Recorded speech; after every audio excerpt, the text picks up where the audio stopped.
തീത്തോസ് എഴുതിയ ലേഖനം അധ്യായം 1. നമ്മുടെ രക്ഷിതാവായ ദൈവത്തിൻ്റെ കൽപ്പന പ്രകാരം എന്നെ ഭരമേൽപ്പിച്ച പ്രസംഗത്താൽ തക്ക സമയത്ത് തൻ്റെ വചനം വെളിപ്പെടുത്തിയ ഭോഷ്കില്ലാത്ത ദൈവം സകല കാലത്തിനു മുമ്പേ വാഗ്ദത്തം ചെയ്ത നിത്യജീവൻ്റെ പ്രത്യാശ ഹേതുവായി തൻ്റെ വൃതന്മാരുടെ വിശ്വാസത്തിനും ഭക്തിക്കനുസാരമായ സത്യത്തിൻ്റെ പരിജ്ഞാനത്തിനുമായി ദൈവത്തിൻ്റെ ദാസനും യേശുക്രിസ്തുവിൻ്റെ അപ്പോസ്തലനുമായ പൗലോസ് പൊതുവിശ്വാസത്തിൽ നിജപുത്രനായ തീത്തോസിന് എഴുതുന്നത്. പിതാവായ ദൈവത്തിങ്കിൽ നിന്നും നമ്മുടെ രക്ഷിതാവായ ക്രിസ്തുവേശുവിങ്കിൽ നിന്നും നിനക്ക് കൃപയും സമാധാനവും ഉണ്ടാകട്ടെ. ഞാൻ ക്രേത്തയിൽ നിന്നെ വിട്ടേച്ചു പോന്നത് ശേഷിച്ച കാര്യങ്ങളെ ക്രമത്തിലാക്കേണ്ടതിനും ഞാൻ നിന്നോട് ആജ്ഞാപിച്ചതുപോലെ പട്ടണം തോറും മൂപ്പന്മാരെ ആക്കി വെക്കേണ്ടതിനും തന്നെ. മൂപ്പൻ കുറ്റമില്ലാത്തവനും ഏകഭാര്യയുള്ളവനും ദുർനടപ്പിൻ്റെ ശ്രുതിയോ അനുസരണക്കേടോ ഇല്ലാത്ത വിശ്വാസികളായ മക്കളുള്ളവനും ആയിരിക്കണം. അധ്യക്ഷൻ ദൈവത്തിൻ്റെ ഗ്രഹവിചാരനാകയാൽ അനന്യനായിരിക്കണം. തന്നിഷ്ടക്കാരനും കോപിയും മദ്യപ്രിയനും തല്ലുകാരനും ദുർലാഭമോഹിയും അരുത്. അതിഥിപ്രിയനും സൽഗുണപ്രിയനും സുബോധശീലനും നീതിമാനും നിർമ്മലനും ജിതേന്ദ്രിയനും പത്യോപദേശത്താൽ പ്രബോധിപ്പിപ്പാനും വിരോധികൾക്ക് ബോധം വരുത്തുവാനും ശക്തനാകേണ്ടതിന് ഉപദേശപ്രകാരമുള്ള വിശ്വാസവചനം മുറുകെ പിടിക്കുന്നവനും ആയിരിക്കണം. വൃഥാ വാചാലന്മാരും മനോവഞ്ചകന്മാരുമായി വഴങ്ങാത്തവരായ പലരും ഉണ്ടല്ലോ. വിശേഷാൽ പരിശീലനക്കാർ തന്നെ അവരുടെ വായ് അടയ്ക്കേണ്ടതാകുന്നു. അവർ ദുരാദായം വിചാരിച്ച് അരുതാത്തത് ഉപദേശിച്ചുകൊണ്ട് കുടുംബങ്ങളെ മുഴുവനും മറിച്ചു കളയുന്നു. ക്രേത്തർ സർവദാ അസന്ധ്യവാദികളും ദുഷ്ടജന്തുക്കളും മടിയന്മാരുമായ പെരുവയറന്മാരും അത്രേ എന്ന് അവരിൽ ഒരുവൻ, അവരുടെ ഒരു വിദ്വാൻ തന്നെ പറഞ്ഞിരിക്കുന്നു. ഈ സാക്ഷ്യം നേർ തന്നെ. അത് നിമിത്തം അവർ വിശ്വാസത്തിൽ ആരോഗ്യമുള്ളവരായി തീരേണ്ടതിനും യഹൂദ കഥകളെയും സത്യം വിട്ടകലുന്ന മനുഷ്യരുടെ കൽപ്പനകളെയും ശ്രദ്ധിക്കാതിരിക്കേണ്ടതിനും അവരെ കഠിനമായി ശാസിക്കാം. ശുദ്ധിയുള്ളവർക്കെല്ലാം ശുദ്ധം തന്നെ, എന്നാൽ മലിനന്മാർക്കും അവിശ്വാസികൾക്കും ഒന്നും ശുദ്ധമല്ല. അവരുടെ ചിത്തവും മനസാക്ഷിയും മലിനമായി തീർന്നിരിക്കുന്നു. അവർ ദൈവത്തെ അറിയുന്നു എന്ന് പറയുന്നുവെങ്കിലും പ്രവൃത്തികളാൽ അവർ നിഷേധിക്കുന്നു. അവർ അറയ്ക്കത്തക്കവരും അനുസരണം കെട്ടവരും യാതൊരു നല്ല കാര്യത്തിനും കൊള്ളരുതാത്തവരുമാകുന്നു. അധ്യായം 2. നീയോ പത്യോപദേശത്തിന് ചേരുന്നത് പ്രസ്താവിക്കാം. വൃതന്മാർ നിർമ്മതവും ഗൗരവവും സുബോധവുമുള്ളവരും വിശ്വാസത്തിലും സ്നേഹത്തിലും സഹിഷ്ണുതയിലും ആരോഗ്യമുള്ളവരുമായിരിക്കണമെന്നും വൃദ്ധന്മാരും അങ്ങനെ തന്നെ നടപ്പിൽ പവിത്രയോഗ്യന്മാരും ഏഷണി പറയാത്തവരും വീഞ്ഞിന് അടിമപ്പെടാത്തവരുമായിരിക്കണമെന്നും ദൈവവചനം ദുഷിക്കപ്പെടാതിരിക്കേണ്ടതിന് യൗവനക്കാർത്തികളെ ഭർത്തൃപ്രിയന്മാരും പുത്രപ്രിയന്മാരും സുബോധവും പാതിവൃത്യവുമുള്ളവരും വീട്ടുകാര്യം നോക്കുന്നവരും ദയയുള്ളവരും ഭർത്താക്കന്മാർക്ക് കീഴ്പ്പെടുന്നവരും ആയിരിക്കാൻ ശീലിപ്പിക്കേണ്ടതിന് നന്മ ഉപദേശിക്കുന്നവരുമായിരിക്കണമെന്നും പ്രബോധിപ്പിക്കുക. അവണ്ണം യൗവനക്കാരെയും സുബോധമുള്ളവരായിരിക്കാൻ പ്രബോധിപ്പിക്കുക. വിരോധി നമ്മെക്കൊണ്ട് ഒരു തിന്മയും പറവാൻ വകയില്ലാതെ ലജ്ജിക്കേണ്ടതിന് സകലത്തിലും നിന്നെ തന്നെ സൽപ്രവർത്തികൾക്ക് മാതൃകയാക്കി കാണിക്കുക.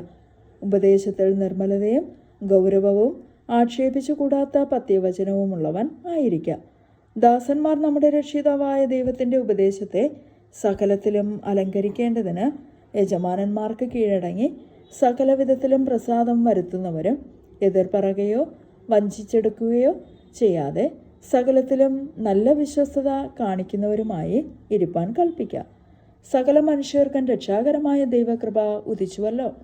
നാം ഭാഗ്യകരമായ പ്രത്യാശയ്ക്കായിട്ടും മഹാദൈവവും നമ്മുടെ രക്ഷിതാവുമായ യേശുക്രിസ്തുവിൻ്റെ തേജസ്സിൻ്റെ പ്രത്യക്ഷതയ്ക്കായിട്ടും കാത്തുകൊണ്ട് ഭക്തികേടും പ്രപഞ്ചമോഹങ്ങളും വർജിച്ചിട്ട് ഈ ലോകത്തിൽ സുബോധത്തോടും നീതിയോടും ദൈവഭക്തിയോടും കൂടെ ജീവിച്ചു പോരേണ്ടതിന് അത് നമ്മെ ശിക്ഷിച്ച് വളർത്തും.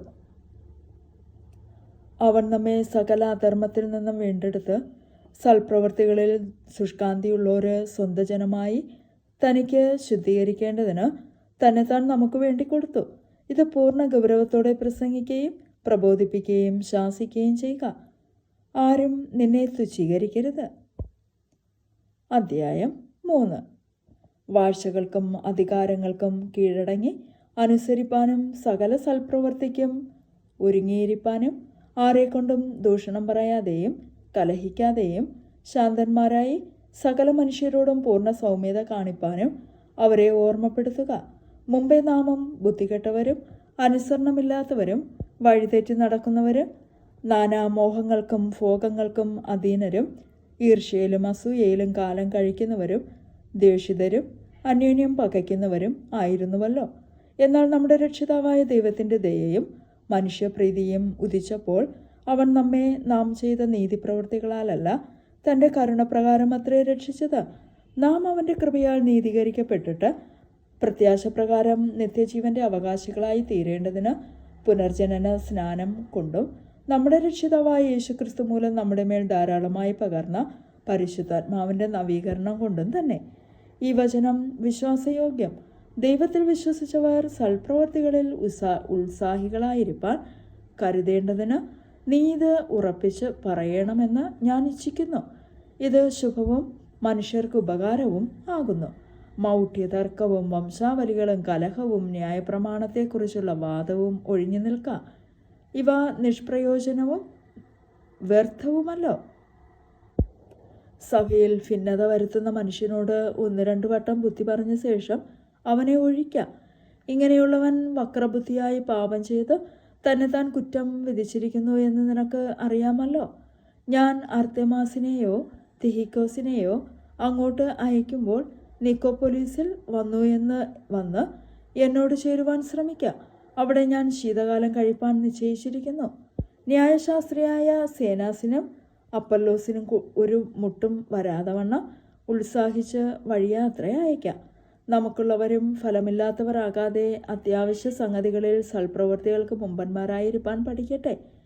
എന്നോട് കൂടെയുള്ളവർ എല്ലാവരും നിനക്ക് വന്ദനം ചൊല്ലുന്നു. ഞങ്ങളെ വിശ്വാസത്തിൽ സ്നേഹിക്കുന്നവർക്ക് വന്ദനം ചൊല്ലുക. കൃപ നിങ്ങളോടെല്ലാവരോടും കൂടെ ഇരിക്കുമാറാകട്ടെ. ആമേൻ. ഫിലേമോൻ എഴുതിയ ലേഖനം. അധ്യായം 1.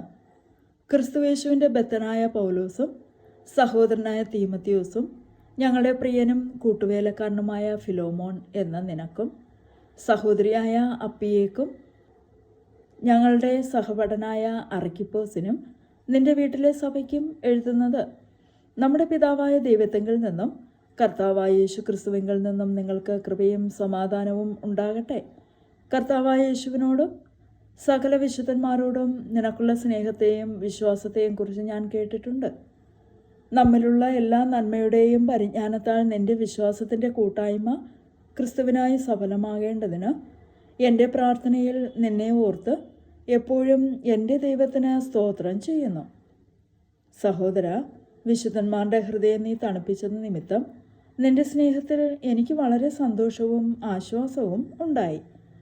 ആകയാൽ യുക്തമായത് നിന്നോട് കൽപ്പിപ്പാൻ ക്രിസ്തുവിൽ എനിക്ക് വളരെ ധൈര്യമുണ്ടെങ്കിലും പൗലോസ് എന്ന വയസ്സനും ഇപ്പോൾ ക്രിസ്തുവേശുവിൻ്റെ ബദ്ധനുമായിരിക്കുന്ന ഈ ഞാൻ സ്നേഹനിമിത്തം അപേക്ഷിക്കുകയത്രേ ചെയ്യുന്നത്.